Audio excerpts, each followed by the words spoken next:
Hello, everybody. Hello. How are we? Great. I apologize for my tardiness. It's quite the newsy day, and I was with the president talking about that news, so I look forward to taking your questions on it. But first, I want to talk about President Trump's historic and incredible speech last night. The American people and the entire world watched President Trump powerfully lay out how he's renewing the American dream in a record-breaking joint address to Congress. And Americans loved what they heard. According to a CBS YouGov survey, an overwhelming 76% of those watching approved of President Trump's speech last night. The president spoke about how he's taken more than 400 executive actions on his key promises. The expectations were high, and President Trump is exceeding them.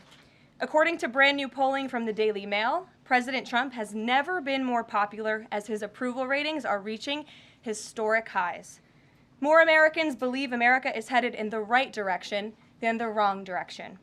Everyday Americans love this president because he tells it like it is, no matter what, and he did that last night. President Trump level set with the American people on the economy and exposed how badly Joe Biden screwed it up by causing the worst inflation crisis in 4 decades. President Trump was honest about where we are while making clear that help is on the way. As the president declared last night, he will make America affordable again. Last night, you also saw who motivates the president to work so hard. Everyday Americans, who President Trump shined a spotlight on last night in his speech. From Mark Fogel, who President Trump was finally able to reunite with his family and his beautiful 95-year-old mother after being detained in Russia, to Peyton McNabb, whose heart-wrenching story motivated President Trump to end men in women's sports, and to Allison and Lauren Phillips, the mother and sister of Laken Riley, who President Trump honored by signing the Laken Riley Act to ensure her name will live on forever. In other amazing and surprise moments, President Trump honored the life of Jocelyn Nungare, who was brutally murdered by illegal alien gang members. He ensured Jocelyn will never be forgotten by renaming a national wildlife refuge in her home state of Texas to honor her life. And in one of the greatest surprise moments of the night, DJ Daniel, an incredible 13-year-old boy who is beating brain cancer, saw his dreams fulfilled by President Trump when he was made an honorary Secret Service agent. And finally, after nearly 4 years, President Trump delivered justice for the families of the 13 American heroes who were killed at Abbey Gate in the Biden-botched Afghanistan withdrawal, which was one of the worst humiliations in the history of our country. President Trump announced that we have detained Mohammed Sharifullah, the monster who was responsible for that horrific attack, and he was delivered to Dulles Airfield earlier this morning.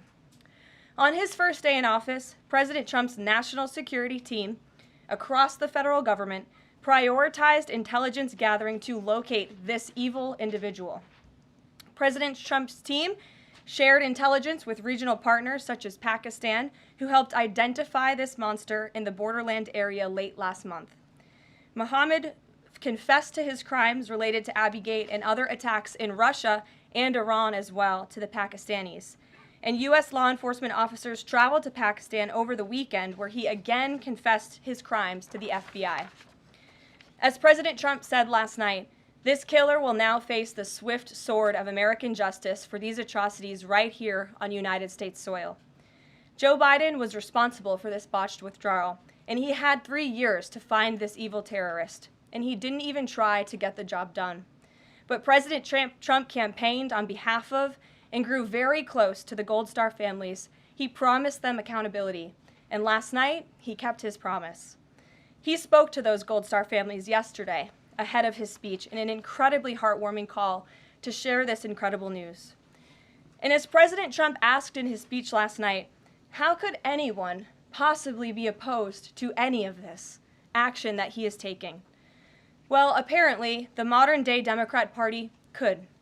The behavior of Democrats last night was completely disgraceful and demonstrated how severely out of touch they are with the American public. It was the most shameful moment in the history of presidential addresses in that beautiful chamber. In what was supposed to be a unifying moment for our country, Democrat members of Congress instead screamed at the President of the United States, who was just overwhelmingly reelected by their constituents, walked out of the chamber, and worst of all, they disrespected the American people. Democrats didn't stand to keep men out of women's sports. They couldn't even clap for a girl who got her head smashed in by a man on a volleyball court. Democrats didn't stand for an innocent and beautiful child who is surviving brain cancer. They opposed eliminating taxes on tips and Social Security. They didn't stand in favor of cutting taxes for hardworking Americans. They couldn't even clap for two mothers whose daughters were killed by illegal aliens. One of the only things that could get Democrats off their feet last night was cheering for Ukraine, not for America. Last night was a very clarifying moment for our country. The Democrats exposed themselves as the party of insanity and hate, the party that wants to put America last. They've allowed their Trump derangement syndrome to stop them from celebrating America and our people, and we will not allow them to forget that. And it's not just the Democrat Party. The mainstream media still doesn't get it. Last night, MSNBC's Nicole Wallace disgustingly looped in a 13-year-old boy with brain cancer into an attack on the president over January 6th. And CNN's first chyron out of the speech called it divisive. President Trump wasn't divisive. The Democrats were. And CNN was proven wrong by their own viewers, 69% of whom, in a post-speech poll, said they had a positive reaction to the president's speech. It's sad and frankly pathetic that Democrats and liberals in the legacy media continue to allow their hatred for the president to override their love for our country. But nevertheless, the president will continue to unify this nation through policies that are grounded in common sense and that uplift all Americans. We have an individual in our new media seat today, Mary Margaret Olahan, who is the Daily Wire's first ever White House correspondent. Congratulations, Mary Margaret. The Daily Wire was founded 10 years ago by Ben Shapiro. The Daily Wire now has over 1 million paid subscribers, a monthly network reach of 138 million, and has evolved into a leading conservative multimedia giant. They are now the 5th largest podcast network in the world and home to some of the top-ranked shows. With that, I will take your questions, and Mary Margaret, why don't you kick us off? Thank you so much, Caroline. It's great to be here. Thanks. So I had 2 questions, if that's okay. The first Sure. on last night and the second on Maine. You talked about behavior from Democrat lawmakers, a lot of disruptions, and I just wanted to kind of go back to that. We saw Democrat lawmakers not stand for Laken Riley, for Peyton McNabb, for the son of a slain police officer and 13-year-old cancer survivor. What are the optics of that nationally, just in terms of not just the people who were in the room last night, but across the nation? And also, was President Trump expecting this type of behavior when he was crafting his speech? So I gave a quote to one of the media outlets in this room yesterday that Democrats behaving like children would be the least surprising thing of the night. And unfortunately, that quote did turn out to be true. I think the president and everyone, frankly, was surprised by the Democrats refusing to stand for not the president's policies, because frankly we expected that, but for the everyday Americans who President Trump was shining a light on their stories. Mark Fogel, for instance, an American school teacher who was detained by the Russians. President Trump freed him. If Joe Biden had done that, they all would have been on their feet, but because of it came from President Trump, they weren't. So we think it's very sad, but we're very proud of the president today, and the American people are the people that this president cares about most, and the reviews are in, and everybody loved his speech. Thank you. And then on Maine, we know that the governor of Maine has really pushed back against the president's executive order saying that boys should not be in girls' sports. I spoke with a lawmaker from Maine this morning who told me she'd been censured by state lawmakers for calling a man and speaking up on this. What is the next move for the White House in this battle to protect the integrity of women's sports? Yeah, well, the Department of Education has sued the state of Maine. As you know, there's ongoing litigation.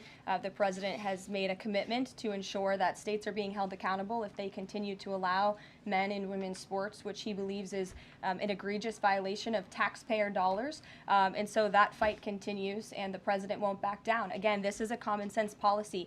80% of the American people, including more than 60% of Democrats, do not want men in women's sports. So the president will stand by this commitment. Thank you. Gabe, good to see you in here. Good to see you, Caroline. A couple questions. One, can you confirm that the president held talks with the big 3 automakers today, speaking about potentially delaying tariffs? I can confirm, and I'm glad that you asked, because the president sent me out here with a statement directly from him on this. I saw it was reported earlier today by Bloomberg News, and he wanted me to share this with all of you. We spoke with the big 3 auto dealers. We are going to give a 1-month exemption on any autos coming through USMCA. Reciprocal tariffs will still go into effect on April 2nd, but at the request of the companies associated with USMCA, the president is giving them an exemption for 1 month so they are not at an economic disadvantage. So the 3 companies that he spoke to are Stellantis, Ford, and General Motors. They requested the call, they made the ask, and the president is happy to do it. It's a 1-month exemption. And the president just posted on social media that he had spoken with Prime Minister Trudeau. He says he's not satisfied with what the Prime Minister has said when it comes to fentanyl, but less than 1%, as you know, less than 1% of the fentanyl seized last year was in the northern border. What else does Canada need to do? Well, the president did just put out a statement on his call with the governor, Justin Trudeau, as he calls him, of Canada. And he said that he was not pleased, as you said. He said it's not good enough. He told Prime Minister Justin Trudeau that directly. The call ended in a somewhat friendly manner, as the president said, but he's not going to stop standing up for the American people. And to answer your question directly when it comes to fentanyl, for the last 4 years, unfortunately, our neighbors to the north and the south, Canada and Mexico respectively, have allowed America to be a dumping ground, not just for illegal aliens, but for illegal, poisonous, deadly fentanyl, which is now the #1 killer of young people in this country aged 18 to 34. Through the northern border in Canada, in last fiscal year alone, there was enough fentanyl seized to kill 4.8 billion people. And that number is up 2,050% from 2023, the year before. So there's been more than a 2,000% increase in illegal fentanyl seizure at the northern border. Why? Because Canada is allowing that fentanyl to come to the United States. The president sees these numbers. He thinks about the lives that are lost. And everybody in this room, I'm sure, everybody watching at home, everybody across the country knows someone in our lives who has been killed at the hands of this deadly poison. There needs to be repercussions for that. The president feels very strongly But about it. Caroline, respectfully, it's just 43 pounds that were found last year. That's less than a carry-on suitcase. Is that a lot of fentanyl compared to, say, Mexico, where the vast majority of the fentanyl is brought in through Mexico, not Canada? So what else does Canada need to do? Well, I just told you, last year alone, there was a 2,000% increase in illegal fentanyl. But it's only You're 43 asking pounds, me, Carol. you're asking me for what the president's justification is for these tariffs. It's not up to you. You're not the president, Gabe. And frankly, I think it's a little bit disrespectful to the families in this country who have lost loved ones at the hands of this deadly poison. If you talk to them, and this president has, they are grateful that they finally have a president who is standing up to both Canada and Mexico, and most importantly, to China as well. The president added an additional 10% tariff on China because this deadly poison is being produced in that country. It's being distributed through our neighbors, and there needs to be consequences for that, period. Peter. Thank you, Caroline. If the U.S. has a longstanding policy that we do not negotiate with terrorists, then why is the U.S. now negotiating directly and for the first time ever with Hamas? Well, when it comes to the negotiations that you're referring to, first of all, the special envoy who's engaged in those negotiations does have the authority to talk to anyone. Israel was consulted on this matter. And look, dialogue and talking to people around the world to do what's in the best interest of the American people is something that the president has proven is what he believes is good faith effort to do what's right for the American people.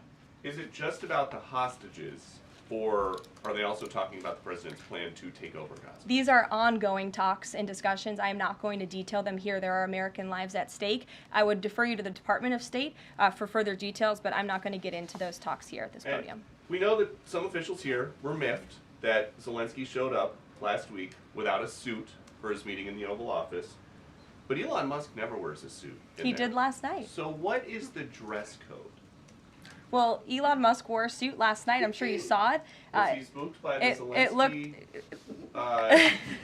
getting kicked out? No, I don't think so. I'm just pointing out that he did wear a suit last night, and I think the president liked that very much, and he looked great. Speaking of the president, he just passed me a note while I'm standing here. He wanted me to hold this up. This is the poll that I cited, the CBS YouGov poll that shows that 76% of those who watched the president's speech last night approved of his speech. And so it goes to my earlier point that I made in my monologue about how incredibly sad it is that we have a modern-day Democrat Party who is so severely out of touch with the American public. This is a great poll. The ultimate poll, though, came on November 5th when the president won by an overwhelming margin that he spoke about last night. Democrats weren't happy to hear that either. Ouija. Thank you, Caroline. Back on tariffs, last night President Trump said there will be a little disturbance, but we're okay with that. Can you put a dollar figure amount on how much the average American family should expect to pay as this disturbance? And why should Americans be okay with that when so many are already struggling to pay the bills? Well, first of all, last night, the president told the truth. And he was realistic, and he level set with the American people. And I think, frankly, it's very refreshing, and everybody in this room should be very grateful that we have a president who tells the truth about the reality of the economic situation that we are in, unlike the previous president who lied to everybody's faces, saying inflation was transitory, saying it was under control, saying that the border was secure, when none of that was true. So the president is being frank and honest, and the American people elected this president to have monumental reform and change, including rebuilding our manufacturing base in this country, standing up to foreign nations who have been ripping off our country for decades, and that requires a little bit of disruption. That requires a lot of effort and work that this president is focused on doing. With that said, as the president said last night, his administration is wholeheartedly committed, of course, to ending the inflation nightmare caused by the Biden administration. Look at the deregulation efforts. Look at the president's push last night in his speech for Congress to pass tax cuts, to end taxes on Social Security and overtime pay for hardworking Americans, end taxes on tips. We need Congress to get that done because that's going to put more money back into the pockets of the American people. And I didn't even mention energy. Look at the president's approach and focus on unleashing the might of our energy industry. We know that's the #1 driver of inflation. He's been slashing back a lot of the burdensome regulation from the previous administration to unleash our energy industry here at home, which will drive down costs. He said he is committed to making America affordable again. He did it in his first term, and Americans can trust him to do it again. President Trump has made clear, Caroline, that he loves tariffs, but the stock market does not. How does he factor that into his decision making? Well, the president does love tariffs. He said it's one of his favorite words in the English dictionary, and he believes in tariffs because they'll ultimately make America rich again. They're going to raise revenue. They're going to help us pay down our debt. Most importantly, they're going to bring American jobs here back home. So I think for folks on Wall Street who may be concerned, look at what this president did for you in his first term. Wall Street boomed. Stock market boomed. The president expects that to happen again, but most importantly, Main Street is going to boom, and that's why the president has this whole of government economic approach, which includes tax cuts, tariffs, regulation cuts, and an energy industry that will bring down costs for American consumers. Sure, Monica. Thank you, Caroline. You mentioned not one Democrat senator voted to protect women's sports from males. Not one Democrat congressman or congresswoman stood to applaud or support protecting women's spaces and sports at the president's joint session to Congress last night, as you articulately mentioned at the beginning. So I'm wondering, what message is that sending to not only young women who are competing in these sports across the country, but also to the parents of these young girls? Yeah.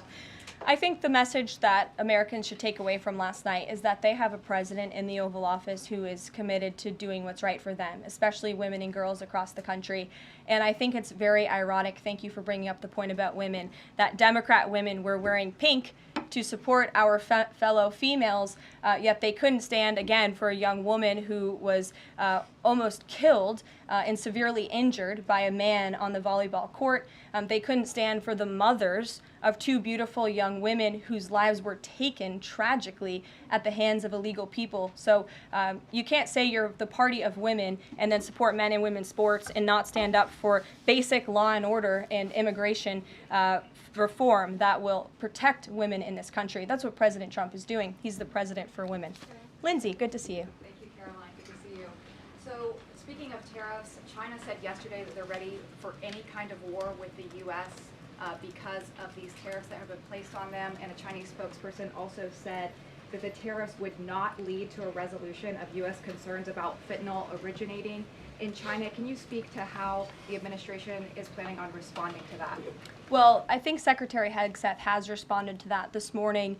He said that America will always be prepared to defend itself, especially under the leadership of this president in the Oval Office, and that certainly remains true. Again, when it comes to tariffs, the president has been very tough on China, not just now with 20% and more with the reciprocal tariffs that will hit on April 2nd, but look at what he did in his first term. There were billions of dollars worth of tariffs that he implemented on China, and it's quite telling that the previous administration did not rescind those tariffs because they realized the value that they had in not only deterring China, but also raising revenue here in the United States. Rachel. Thanks, Caroline. Just a quick follow-up, two quick follow-ups on tariffs.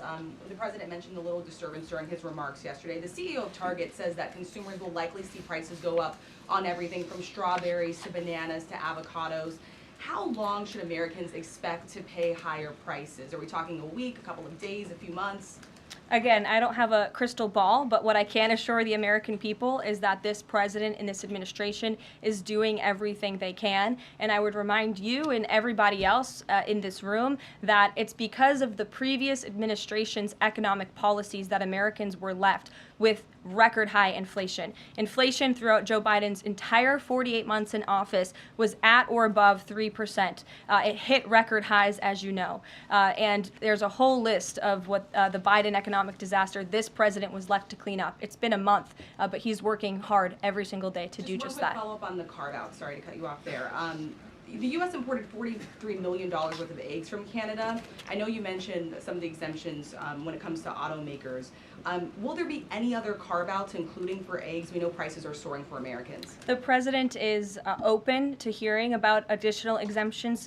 He always has open dialogue, and he'll always do, what's right, what he believes is right for the American people. But again, as for the egg crisis in this country, the president is wholeheartedly committed to ensuring we're increasing our egg supply, and we're also bringing down cost. And Secretary Rollins has been all over this issue. She comes from an agricultural background and family. That's why she's leading that very important department. She wrote an amazing op-ed in the Wall Street Journal. She's been all over the media talking about her plan. She has a real plan. The president endorses it. And he even, gave her an off-the-prompter shout-out last night to say, Brooke, I'm counting on you. It's an important issue. And this White House is working with Secretary of Agriculture every single day to address this issue. Sure. Jordan. Thanks, Caroline. So, what does it say that the Democrats, while they couldn't stand for Americans or stand for victims, they stood for war and clapped for war and clapped for 5 more years of war? Yeah, the president addressed that last night, I think, when he called out Senator Elizabeth Warren and said that, again, as I said in my opening speech, very telling that the Democrats refused to clap for American people and American interests and American priorities, but they did clap for the country of Ukraine, which, by the way, the president's working very hard to end that war. So Democrats should be applauding him for actually doing something about it. Follow up on that if I can. You've spoken recently about how what happened in the Oval Office last week gave Americans an inside look into behind-the-scenes discussions with Zelensky. Is this how he treated Joe Biden and just treated him disrespectfully and received billions of dollars? Well, it's a very interesting question. I don't know if anybody in here asked my predecessor who stood at this podium about that, but there was a report from NBC News that President Biden also got increasingly frustrated with President Zelensky when he was handing out blank checks and President Zelensky kept asking for more. Joe Biden was quite frustrated with that. So again, as I've said repeatedly, Friday revealed the frustrations that this administration has had in closed-door negotiations with the Ukrainians. However, President Zelensky did put out a statement yesterday, which we believe is a positive step forward, and National Security Advisor Mike Waltz has been talking to his Ukrainian counterparts, and so we're in the midst of this, and we'll see what happens next. Caitlin. Thanks, Caroline. I have 2 questions. One on the reprieve that is being granted to these 3 automakers for 1 month on the tariffs on Canada and Mexico. How did the president settle on 1 month? The reciprocal tariffs will go into effect on April 2nd, and he feels strongly about that no matter what, no exemption, so that's where the 1 month comes from. Does he expect them to be able to shift production within a month? He told them that they should get on it, start investing, start moving, shift production here to the United States of America, where they will pay no tariff. That's the ultimate goal. And On the conversations between the White House and the Ukrainians and the letter that President Trump revealed last night that he got from President Zelensky, Director Ratcliffe said today that the president has paused also intelligence sharing with Ukraine. Is that temporary or is that permanent? I believe what the National Security Council told me in regards to that was that they paused or they are reconsidering the funding for Ukraine, as you saw, the pause on the funding. As for intelligence matters, I would refer you to either the National Security Council or the CIA as well. But they're considering lifting or reinstating the military aid going to Ukraine, which they paused. Again, it's a pause for a review. Follow up on that. Sure. The president read parts of the letter that he received last night from President Zelensky. Can you give us a sense of when President Trump now plans to sign that minerals deal after receiving that letter? Those talks are happening as we speak. I just saw the National Security Advisor. He's working very hard on it. I believe he was going into the Oval Office to give the president an update on where this stands. But again, the president is committed to a peace deal. He wants to see this war end. And I think that President Zelensky's message, which he also shared on X as well, is a positive sign in the right direction. The president also said that the United States was reclaiming the Panama Canal. The president of Panama this morning, or at some point today, said that President Trump was lying. Wanted to get your response to that, and also curious if the president had a reason for not specifically mentioning BlackRock last night when he was praising the company that is buying canals or ports around the Panama Canal. Yeah, I'm not sure if Panama has seen what's going on with their own canal, but as you just mentioned, BlackRock is now interested in investing and taking over the two ends of the port, which is very important because the president was very vocal several weeks ago about the need to ensure that China is not controlling the Panama Canal. This is a very important place for the United States of America. We also saw that the Panama Canal lifted fees on our U.S. naval ships that are going in and out of the canal. That's a win for the United States of America, and the president will continue to ensure that the Chinese government, the CCP, cannot be infiltrated in the Western Hemisphere, and certainly not in the Panama Canal, which is a very important place for our country. Dasha. The president continues to call the Prime Minister of Canada, Justin Trudeau, Governor of Canada. I'm curious what he means by that and if there are any plans that are moving forward with trying to make Canada the 51st state. And I have a follow-up on the economy as well. Sure. Well, the president put that in his True Social account, or his True Social post earlier today. He feels strongly that it would be very beneficial for the Canadian people to be the 51st state of the United States. They wouldn't be paying for these tariffs. They'd have much lower taxes if they were part of our great country. On the economy, you and I traveled the country during the campaign. This is an issue that so many voters decided to cast their ballots on, and they voted for President Trump. He has started to have that realistic conversation with the American people, that disturbance comment last night. But I'm curious if you can be real with Americans right now as all of these factors are playing out. Are things potentially going to get worse before they get better? Look, I've now been asked and answered this same question just given to me in different verbiage of 3 different times, and I will answer it again in an effort of transparency to the American people because this is an important issue and the American people, this president understands that it is. And again, that's why in his joint address to Congress last night, he addressed this issue with a realistic and honest approach. He talked about what this administration is doing to unleash American energy and to make America affordable again, and this administration is wholeheartedly committed to doing it. And I would remind the American public that the first-term record of this president speaks volumes. That's why they reelected him, because they know that he can fix our broken economy, and it's very, very broken from the previous administration. Stephen. Thank you, Caroline. I've got 2 questions, one on press access, the other on fentanyl and tariffs. Sure. On press access, your predecessor, Karine Jean-Pierre, who presided over many novel press access restrictions, criticized the recent changes to the press pool made by your office. She said in an interview, quote, what we're looking at is what North Korea is doing. What's your response to that, and can you say anything to allay concerns that unfavorable coverage will be punished in this new press pool system? I think that's the same individual who said from this podium numerous times that the commander-in-chief was mentally and physically up for the job, which we knew was a lie. Many people in this room knew it was a lie. Many of you were admonished for asking questions about that truth. So when it comes to truth and transparency, this administration, this White House is setting the example. This president is taking far more questions than his predecessor, Joe Biden, did on a daily basis, and that will continue. And on fentanyl and tariffs, fentanyl produced largely in China has killed 334,000 Americans over 5 years. According to CDC data, that's about 1 in every 1,000 Americans. President Trump has cited this for applying new tariffs to Canada, Mexico, and China. But in addition to China's talk about being ready for any kind of war, they said yesterday, the foreign ministry said that, quote, the fentanyl issue is a flimsy excuse to raise U.S. tariffs, and, quote, the U.S., not anyone else, is responsible for the fentanyl crisis.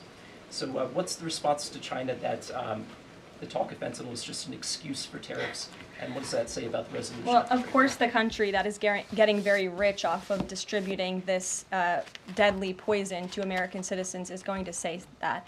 Again, the president knows where the American people stand on this issue. Fentanyl overdoses. Dasha brought up all of us campaigning all across the country. They talked about inflation. They also talked about the border, the illegal immigrants that we're pouring through, but also these deadly drugs. And again, the president keeps in mind those families every single day when he is making these tough decisions. But it's a necessary decision, and he's no longer going to allow the United States of America to be a dumping ground for illegal immigrants and for illegal drugs that are killing our nation's people. This is the #1 leading cause of death in our country, and there needs to be action taken to ensure that cannot continue. Thank you very much, guys. We'll see you later. Thanks, Caroline.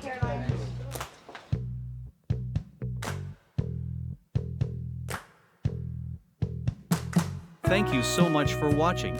Don't forget to hit the subscribe button, give us a thumbs up, share with your friends, and drop a comment below. Until next time, take care and see you in the next video.